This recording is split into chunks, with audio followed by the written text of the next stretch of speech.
Anti-LGBTQ activists say marriage equality bill will lead to child marriage in the US. Oh, speaking of old lies.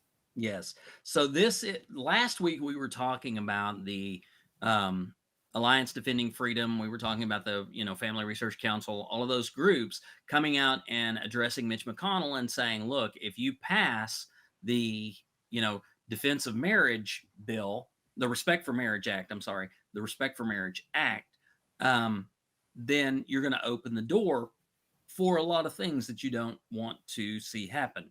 Now the National Organization for Marriage, is claiming the same thing. But instead of focusing on platonic marriages, they decided to go after the child brides, or essentially that this Respect for Marriage Act would allow states to essentially ignore minimum ages for marriage.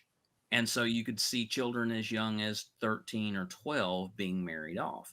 The irony to this is that Tennessee and its conservative legislature actually passed a bill, or attempted to pass a bill, that tried to do this exact same thing. It removed a minimum age from marriage requirements.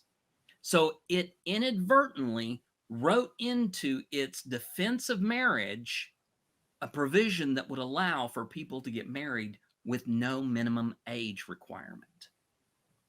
So it's kind of ironic that, you have one organization that's saying, well, this thing's going to do this thing, when Tennessee has been the only one that's tried to.